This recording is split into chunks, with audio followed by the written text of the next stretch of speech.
Good morning, everybody. I think it's that time we will get rolling. So welcome to the session, Taking Student-Centered Learning Online. Quite appropriate session following Mitch's very touching talk this morning about making connections to our students and the great work you all are doing on a daily basis to ensure that that happens.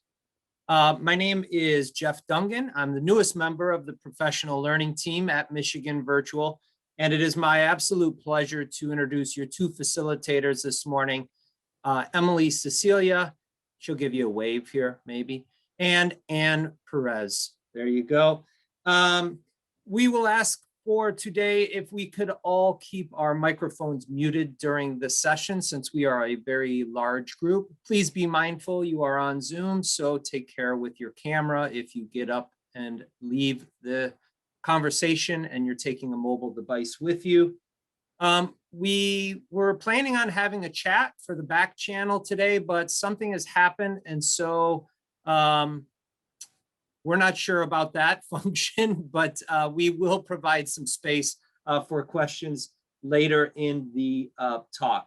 And also, we were planning on providing the deck, but we will do that as part of our session notes, I think, afterwards. So feel free to come back to the session in EventOwl and have a look for those. And so with that, I will pass it off to Emily to get us started this morning. Thank you. Thanks, Jeff. Good morning, everybody. Happy Tuesday. It's great to see so many people joining us today. As Jeff mentioned, I'm Emily Sicilia, the Professional Learning Services Manager for Michigan Virtual, and I'm here with my colleagues and friends, Ann and Jeff, who are Professional Learning Specialists with Michigan Virtual. As Jeff mentioned, we anticipated using the chat, but we're going to go with it because, as we all know, technology does not always perform exactly like we would like it to. So the slide deck and the information today, as well as the Zoom meeting, will be emailed to you as well as available in EventOwl. Just want to let you know. Today, here is our agenda. So we are doing a quick welcome. We're going to scope the session for you just so you know what to expect from our session today. We're going to do a short lecture burst of an overview of what student-centered learning is. We're going to ask you to do an individual reflection and stop and think about how it might pertain to your life or to your students. We're going to do another lecture burst where we're going to provide you with actionable steps, things that you can implement into your classroom tomorrow, the next day, next week, moving forward to bring student-centered learning to your classroom. And we're going to end, because we know that educators really value time together to collaborate. We're going to give you some space to discuss with other educators. So with that, let's get started. So really thinking about the what, why, and how of learning. We use the distance learning playbook. It's a great resource. I'm going to hold it up real quick. If you're unfamiliar with it, it's by John Hattie, Doug Fisher, and Nancy Fry. Really good stuff, and it's kind of a reminder of good teaching. Good teaching is good teaching, no matter the medium, and it has really great ideas in it. But from that, we really understood and underscored the importance of really letting our learners know what we expect of them, what they can expect of us, and how it relates to their lives. So we want to do that for you and model that for you. So in today's session, we are going to learn about the guiding principles of student-centered learning and practical strategies of how to implement them. Why is this important? Because we know keeping students engaged right now is a priority, no matter if we are online or if we're face-to-face. Engagement is key. And how are you going to know that you have understood and maybe applied some of these concepts that we're sharing today? Well, you will be able to articulate one component of the student-centered learning that will increase success of how you might try it with your students. So that's our what, why, and how for you. Let's dig into student-centered learning. So we're going to start with the why first. We know why is important to really gain an understanding of purpose. So student-centered learning can offer an increase in engagement for students. We are coming to them where they are. So we're not just assuming everybody's at that same spot. We know everybody doesn't come to us with the same skills, abilities, talents, strengths. So really meeting learners where they are. Student-centered learning affords that. It helps build 21st century skills. It supports critical thinking, communication, creativity. I'm missing another C here, communication, creativity, collaboration. So really promoting those 21st century skills that we want our students to be able to use and demonstrate beyond our classroom in life. Student-centered learning also promotes students as life-directed or self-directed learners. We want them to continue to learn and have the tools to support their own learning after they leave us. And something that I really appreciate about student-centered learning is that it changes a mindset of viewing challenges as opportunities rather than roadblocks. How can we solve this problem and move forward? With that, I want to share with you a quick video that really does a great job of outlining the principles of student-centered learning. A chalkboard, a desk, the homework, the books. The day begins and ends when the bells ring. For centuries now, this has defined what all of us think about school. We have come to believe that this is the one way that students will learn. And with that belief, we have taught all of our students in pretty much the exact same way. But the world has changed, and what it means to be ready to succeed in the future has also changed. That means our model of learning must change. It's happening now, and it needs to happen even more. In more places, for all students, especially for those for whom the current system isn't working. There is strong data that shows we need to rethink learning. Like remodeling a house, we're not just adding a new coat of paint, we're updating the outdated parts and making it more modern and efficient, strengthening what works and fixing what doesn't. Gone are the days when some students can excel and others just get by. Our society needs all kids to excel at high levels. And to make this happen, we need to engage our students like never before. This is student-centered learning. It incorporates a student's skills and interests into the learning process, making the experience more personalized and involving the student in his or her own future. What makes this work? There are 4 key principles of student-centered learning. Number 1, learning is personalized. Personalized learning happens when teachers know students, have strong relationships with them, and can meet students where they are in their development. Number 2, learning is competency based. Learning is about the information and skills a student has mastered, not just moving through a curriculum. In a competency-based system, students can proceed at their own pace in every subject, enabling teachers to respond to individual needs, interests, and challenges. Number 3, learning happens anytime, anywhere. Students will often make important discoveries about themselves and the world around them when they learn beyond the traditional school day and outside the traditional school walls. Learning doesn't start and stop when the bells ring. And number 4, the last key to student-centered learning is students take ownership. Don't make a decision about students without students. They play a direct role in their own success, actively engaging with the process to ensure the impact is lasting and meaningful. For student-centered learning to work, all 4 of these principles must work together. This is not an a la carte approach. It's reimagining education so it works for all students. The fact is, our world is changing. And with the latest in child development research, we know better than ever before how children and young adults learn. The facts are there, and they point to the need for a new system of learning designed around each student. And when the student becomes stronger and more focused, all of us will benefit from a new generation that is contributing to our communities and our world in so many ways. This is student-centered learning.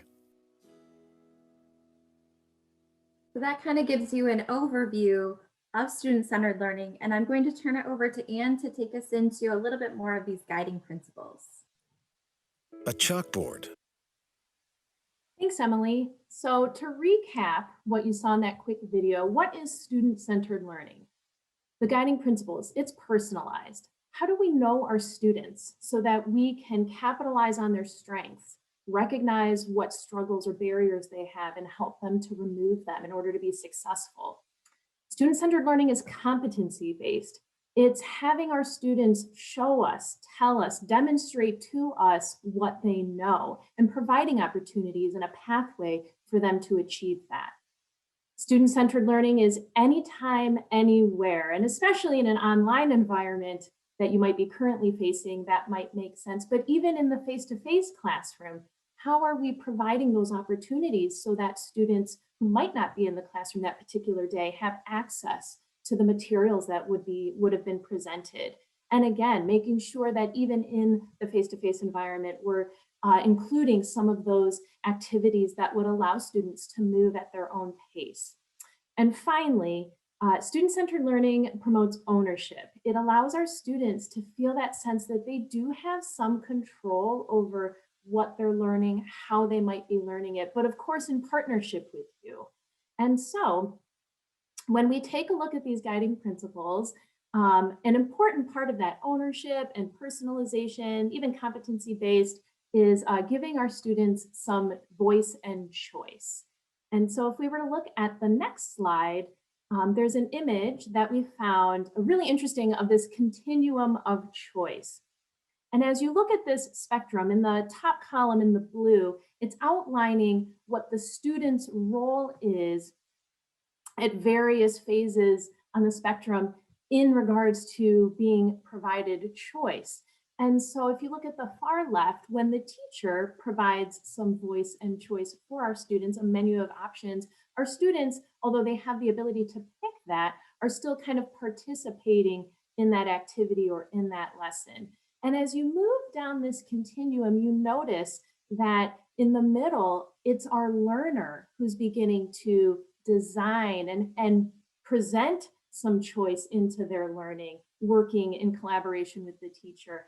And on the far end of the spectrum, the learner is more entrepreneur, self-regulating. And although this spectrum could be overwhelming at first, it provides a really interesting way to think about even how you design voice and choice for your students as you want to increase some of that engagement in their learning.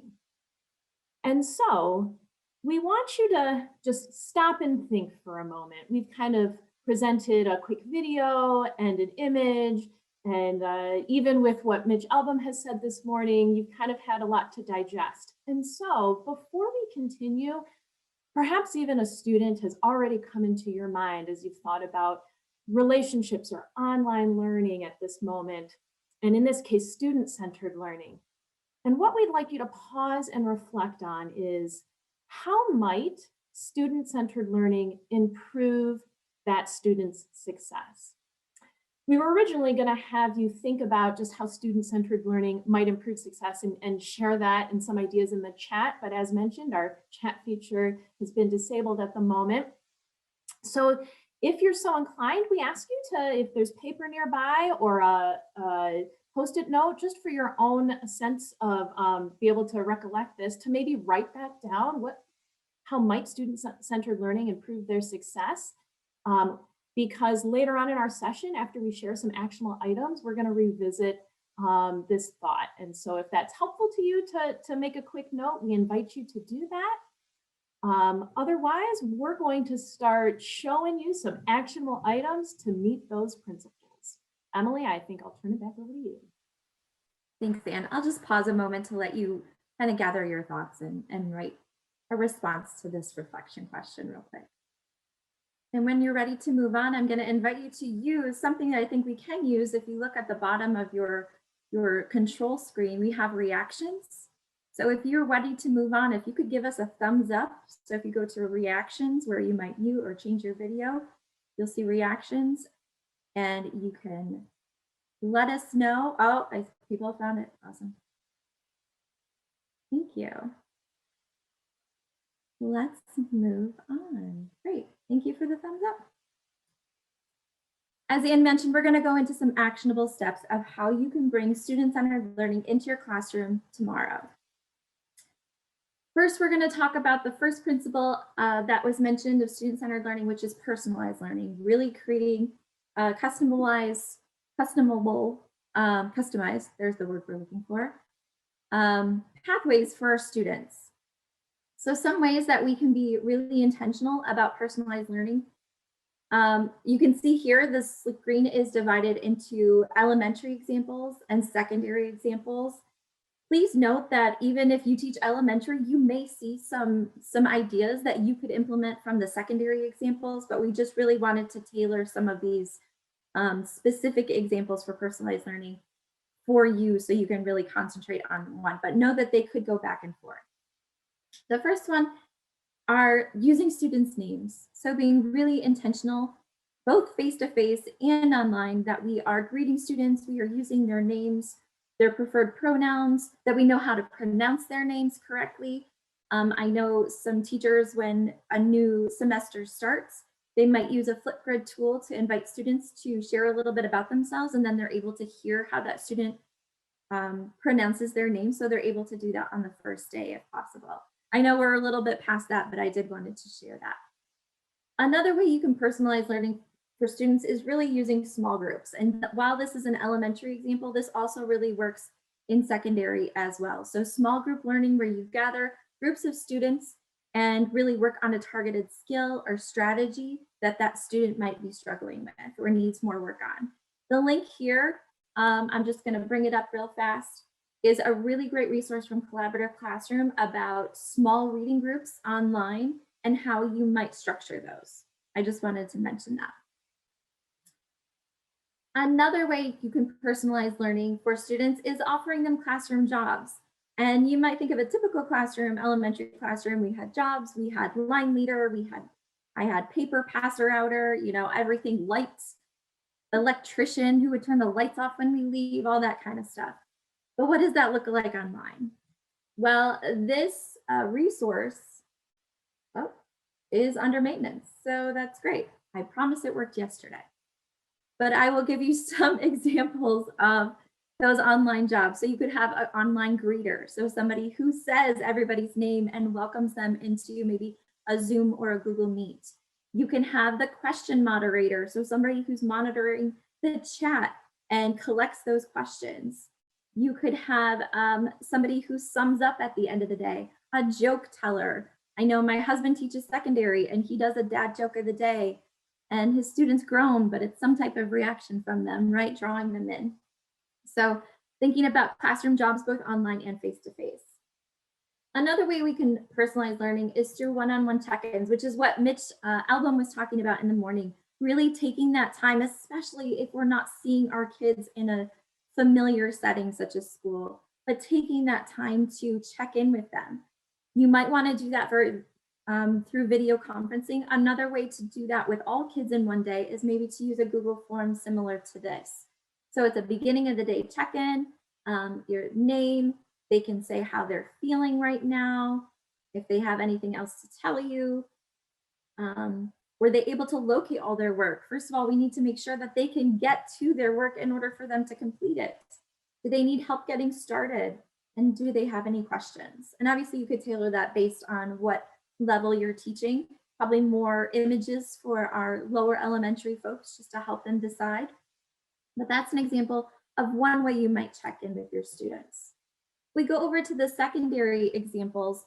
We could offer office hours or a help room. So office hours, a set time during the day where students can come in and ask questions and maybe just spend some time with you, and you can do some responsive teaching right there and help them kind of move through their work. A help room is another idea. My husband, as I mentioned, I've used him as an example all the time. He's teaching in the basement right now. He has a help room. So he uses Google Meet. And when his students, he does a synchronous session, and then he allows the students to start working, and he has a separate help room. So if anybody needs help, he's still in that Zoom room or in that Google Meet, but he goes into the other room, and then students can go in there in case they're embarrassed or don't feel comfortable about speaking up. They can go into that help room and talk to him and get the help that they need. So that's one way that he kind of uses that to reduce any anxiety that students might have. We mentioned check-ins. This is another check-in kind of for older students. And what I really like about this check-in is it asks about our basic needs. We know that our students' basic needs have to be taken care of before we can get at that academic material. So this is an example, and it's a little confusing because this is on a teacher was using this as a blog post, and so she was having teachers interact with it. So it serves students a little bit, but it also serves for bloggers. So it might be a little confusing, but I'm just going to point out the ones that I think are really helpful, the questions. So just indicating the class period. How are you today? How did you sleep last night? We know that sleep and performance are directly linked. How was your lunch or breakfast? Did our kids eat today? Right? That's going to affect how they perform with us. In general, how are things outside of the class? All these factors that we know impacts our students' performance. We can get a quick check-in. Are these needs being met? And then anything else I need to know. And then she has some additional warm-up questions that she would put on the board. But again, these are directed for her bloggers. So, but that's an example. Co-creating classroom norms is another example of how you can personalize learning. So really thinking about how do we want to work together as a class, and thinking about that might look different online versus face-to-face. And do you want to create different norms, or do you want to adjust them? But co-creating really allows students to feel that they're able to participate fully in their learning. And then a choice in curriculum. So Catlin Tucker offers a choose your own adventure kind of template where students can choose how they engage in the work, how they're going to demonstrate their learning. So that's a resource that's linked. Again, we'll send this slide deck out afterwards, but I wanted to mention, I'll show that real quick if you're a Catlin Tucker fan. So it's a choose your own adventure, and she has, like I said, some templates of how they engage, explore, and explain their learning. I'm going to turn it over to Anne to take us into competency-based. Yeah, let's talk competency-based. So we're going to show you some ways that you can help your students know what exactly is being asked of them and how they'll know that they're successful. And again, as Emily mentioned, we have the two columns, and in some cases here, the very first one that I'm going to unpack a little bit more is for both.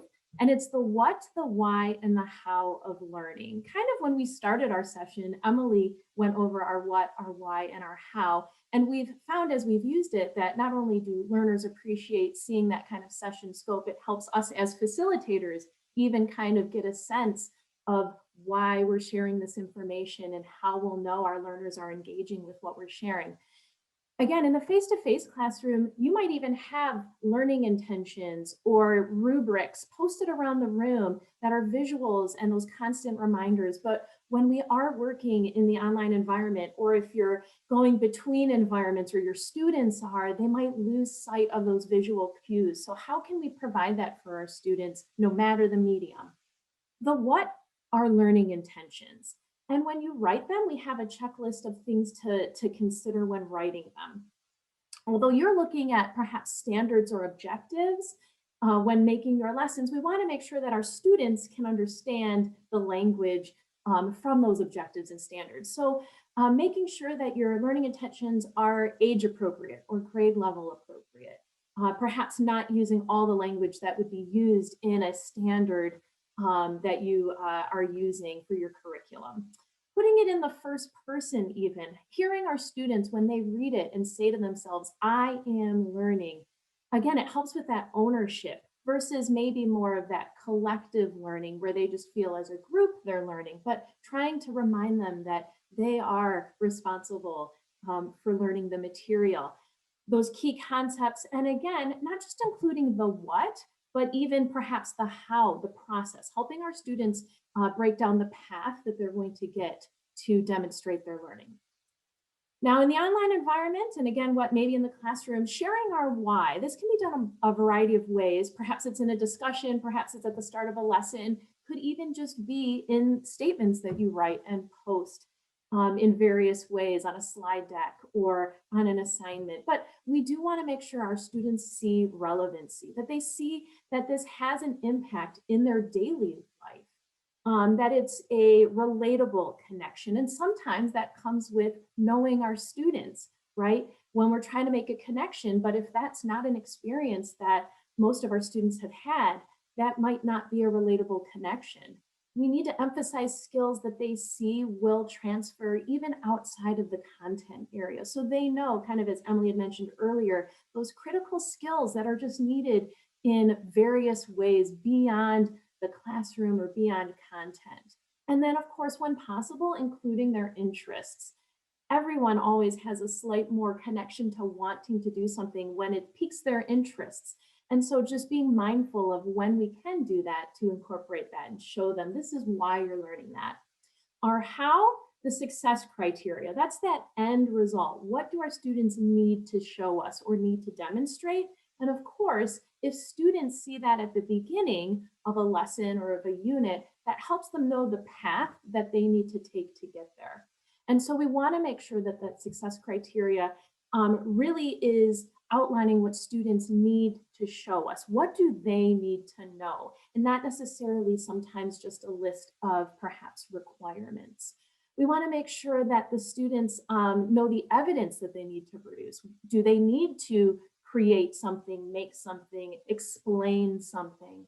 Again, we want to show them that we might be deconstructing the process in our learning intentions, but for them to see the clarity of what they're learning leads to that success criteria. And then of course, we just want them to be able to read it and understand what it is they're learning and how they're going to show us.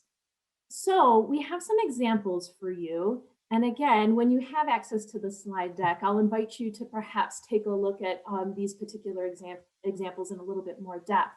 But I'm just going to call out on one to show you somewhat of that connection. If we were to look at the elementary example, the first learning intention, I am learning to identify short vowel sounds to help me read new words, right? The students know what they're learning, short vowel sounds. They even know why, read new words, the how, they're going to identify that. So we have that whole process kind of in that statement. And yet the success criteria, how will they know? And we know that they are successful through meeting that intention. Well, it's when they can read words with short vowel sounds. And so that clarity and that simplicity helps you as educator and partner with your student really see, well, where is it? Perhaps it's in the identifying part that they're struggling with. And you can continue to work with them, but providing that clarity and for students to see what it is they're learning and how they'll know they've mastered it really helps them be able to demonstrate their learning to you. Okay, as we continue on with other ways that we can meet this principle, I'm going to focus on our elementary for a little bit, but again, it can apply to all.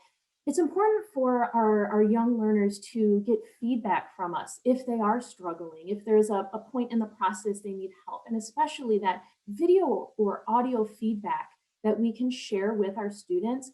One, to really build that trust and develop that relationship with them, but two, to really provide clarity for them. Especially if they're young and just learning to read, right? Written feedback might not be the way that will help them understand how to move forward. So being mindful to include some video or audio feedback. When we look at ways that they can collaborate together or use tools to show you their learning, Flipgrid and Padlet are great resources to try if you haven't tried them. But also they keep updating. So there's just various ways that you can continue to use these tools where students can show you, explain to you, tell you what they know. Or in Padlet, attach resources that they've found to help you build those digital discussion boards. As we look at our secondary learners, that single point rubric, I'll tell you, as a former English teacher for 15 years, rubrics were my life. I loved them, and they also complicated my life because I got so used to using rubrics that were just full of language and boxes and where do my students fall? When I came across this single point rubric, and I just want to highlight, it's simple. It's focused on those success criteria, your standards, if you want to call them, but you could put your clarified success criteria right in the middle. What do students need to demonstrate for you for mastery? You have empty boxes on the left and right of that, and that's for you as the educator to put in that targeted specific feedback if it's needed, right? Or you can simply check. And when you do that, that's still telling a student, you're exactly where I need you to be for this lesson. And if not, it's letting the student know, here's what you're missing, and inviting them to go back if that's possible. But if not, they see there and they're not lost in all the language that can be kind of overwhelming when you're looking at a full rubric filled with multiple boxes. And so in this case, what I also like about it is you can use it for various ways. You know, maybe perhaps a more formal assignment where you do need to attach a grade. I know at the secondary level for sure, many of my assignments had to have point value. This rubric allows you to do that. If your success criteria is kind of that minimal standard, what do students have to meet? You could take a 10-point scale, make an 8, an 80, the B kind of range, what the targeted area is, and then the exceeding, did they go above and beyond? That would be full 10-point credit, and not yet might be that, that 6 range, right? And still providing that targeted feedback that will help students continue their journey to success. And finally, for our secondary students, I know sometimes it can be a little bit of a, you know, overwhelming task to send your students into breakout rooms, and depending upon what platform you use, you can't always be in there with them all the time. But students need to collaborate with each other. They have so much to share and help each other. And so when we provide ways for our students to collaborate and help guide those discussions or questions or the ways that they'll use those rooms, you might find that students will begin to really show you and each other what they know. So Emily, I think I'm going to turn it over to you. Yep, I just checked the time. So I'm going to kind of jog through these a little bit quickly. So because we want to make sure you have time to collaborate with one another. So anytime, anywhere, something you can do to support that in elementary is to offer choice boards. So choice boards are like a tic-tac-toe, and you can offer students ways that they might either want to explore their learning or demonstrate their learning. So maybe they need to draw a picture here, or they want to, you know, write a story or a journal entry, or maybe they're going to make a movie, something like that. So offering choice, we know students really thrive when we offer choice. Checklists are really helpful in helping students organize their work, especially when you're not there with them. So a simple checklist like that I made in Google, and they can click it off, they can make a copy. These are the things you need to do today to help them organize and be successful on their own. Screen readers, the screen reader link here is for read and write. It's a really awesome extension that allows the user to select text, and it will read it to them, and not in a super robotic voice. I'm not gonna lie, it's still a little robotic-y, but it's better than what it was probably 2 years ago. And so for our readers that struggle, this can ease that burden for them so they're still able to get the content. I will say this also has a voice option where it can help the students type using their voice. And it has so many other annotation options. It's a really good resource. If you're unfamiliar, I would suggest you check it out, but it just makes things more accessible for not only our younger learners, but you can consider using it for our older learners as well. The flex model structure, this is a blended learning arc by Heather Staker from Ready to Blend. And this is a structure using a flex model that I really like because it can be used face-to-face and it can be used online. And so if we look at this, think of it like a rocket ship taking off and landing. So when it takes off, this is the student progression. So the student's going to start with a whole group discussion. So maybe we're going to talk about those success criteria or the learning intentions. Maybe some direct instruction might happen or some discussion. Then you launch into, the students launch into independent work, maybe using a playlist or a checklist. And then they can also go into collaborative work or go between independent and collaborative work during that work time. And then we come together at the end to reflect on our learning, maybe identify barriers or celebrate wins or identify challenges. During that time, this is the teacher path. The teacher is leading that group discussion. And then while students go back and forth between independent and collaborative work, the teacher is doing those one-on-one check-ins. Again, Mitch Album, I said, it's like he saw our slide deck. Talking about either checking in using video conferences, maybe small group check-ins, or a Google form, but this frees up your time while students are working independently and collaboratively for you to do some really just-in-time teaching with your students and checking in with them. How are they doing? Are their basic needs being met? And then ending again, facilitating that whole group discussion. Again, I like this because it can move between face-to-face and online. You still have that format, that structure there, so it's familiar for students no matter where they are. Some secondary structures or supports are playlists that I mentioned. So maybe a list of resources that students can engage with to help them learn the content. It might vary in format in terms of maybe it's an article, a blog post, a video. If you're using video, Edpuzzle is a really great resource. It's a platform where you can upload your own videos or find videos that people have made, YouTube, TeacherTube, and you can embed questions throughout. It's really nice. And then you can check to see if students are doing that. There is a cost on the back end of that. If you want the student information, you do have to pay a cost, but just to add a video and embed your questions, that is free, and you can add that to your platform whenever you use.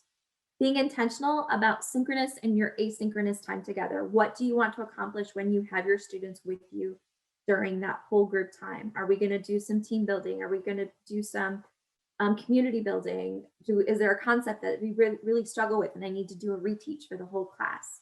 And then what can they do on their own?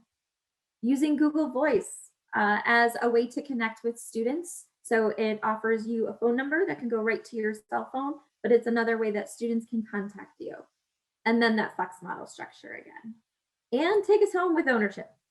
All right, let's wrap it up. So actually for both grade levels, we have 3 recommendations. So I'm going to kind of talk about them at the same time. So goal setting, right? It's really important for us to check in with our students to see how successful they are when we're assessing their learning throughout the process, but then to identify ways or things that they need to continue to work on to make themselves successful, right? For our elementary learners, that just might be more of those independent check-ins, forms, maybe even communicating with anyone that might be helping them or supporting them at home to identify those needs. For our secondary, using different ways, whether it's again through Google Forms, having students begin to kind of identify what it is they're struggling with, if they can name it in a subject or even what subjects they want to work on or focus on. Those are just some great ways to help students begin to articulate or reflect on what they might need support in. And same with graphing. Again, this is something that Emily's husband has done, but he has his students individually out and track their grades for every subject area per week. Not only does he get to see that information, but it kind of lets the student know week by week. And if they see a jump or a decline in the grade per week, they might actually say to themselves, what happened that week? What was I doing or not doing? Or what other factors were playing in? So those are some great ways to help students kind of articulate those goals. Whenever we can offer choice in product, letting the student take ownership and perhaps pick a medium where they feel most successful in showing you what they know. If they don't have to navigate or use a medium that they're not quite familiar with, if they're picking one that they know how to use quite well, it might actually show you more than perhaps a medium that they didn't have some choice in. And then just ways that we can have them reflect. For our younger learners, it might be using a simple template or at least questions like the one on this template, just things that they learned, if they can articulate that or what they're still wondering about or what they're ready to try as they reflect on a lesson. And for our older learners, kind of a lot more templates, but definitely a variety of ways that you could have your older learners try to reflect on what it is they've learned, maybe where they have some barriers or struggles, or perhaps even applying their learning to kind of show you their takeaways. And so with that, I'm going to turn it over to our breakout. And so as we get ready to send you in a breakout, we want to have you do some collaboration here. It's going to be a small group discussion. And we do know that, again, I'm going to try to give you a moment to take a look at what our prompt is here, since we can't put it in the chat for you. But since there's a bunch of you who probably don't know each other, we are going to ask that when you get placed in your breakout room, that you just introduce yourself, right? We want to build those relationships. So maybe not just your name, but where do you work? What's your position? What grade level? As we're hoping that we have a wide range of educators with us today. If you remember at the beginning of the session, we asked you to think of a student, and perhaps you wrote down whether it was that student who you were thinking about, or how just student-centered learning at that moment might help that student or all your students. I invite you to go back to that. And if you haven't had a chance to think about it, we'll invite you to maybe think about it in this moment, or as you hear what some of your fellow educators have to say. But when we place you in the breakout, we would like to ask you to consider which component of the 4 that we've provided for you today would be the most important to address for that student to be successful. So if you did think of a student that you thought, you know what, maybe if I tried that anywhere, anytime element, that might really help that student be a little bit more successful. That might be something you want to talk about with your group. And in particular, how might you do that? Don't need to use specific student names or examples, but inviting you to consider what are some of the ways that these 4 guiding principles could address the student learning, and which component do you think you might want to try first. So with that, I think Emily is going to invite you into a breakout. If you haven't experienced that before, you should be getting an invitation. It'll tell you to join. All you have to do is join. And we'll see you in a little bit. Have fun collaborating. Hello, everyone, and welcome back from your breakout. We'll wait just another moment to allow everybody to come back into the main room here. It looks like we're probably pretty close here. So welcome back from your breakout. Hopefully you enjoyed conversations with your colleagues wherever they may be joining from. I know personally, I always find conversations with peers and fellow practitioners to be the best part of events like this. We will open the floor for questions, but because our chat is not quite working in Zoom, a couple things you could do. If Emily, you could go, our slide deck is available on this slide using the QR code that you see there in the upper right corner. But also, if you still have Event Owl open, perhaps for the conference today, and you go to our session, you will see that there is a chat window in Event Owl.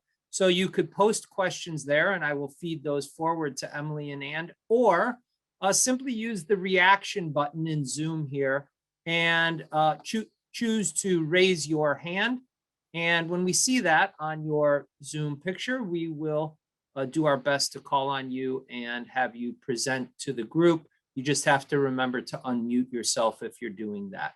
Either way will work. We would love to hear from you. So either through Event Owl chat or raising your hand here in Zoom. And with that, we'll get started. Well, it is 10:15. We can stick around for a little while longer if anybody has any questions or just wants to share. But from our team, thank you for what you do. Thank you for showing up for our kids. Thank you for continuing to be there and to innovate and to pivot all those times that you've had to do that. So thank you from the bottom of our hearts, and know you're doing really good work, even though it may not feel like that all the time. So thank you, and enjoy the rest of the conference.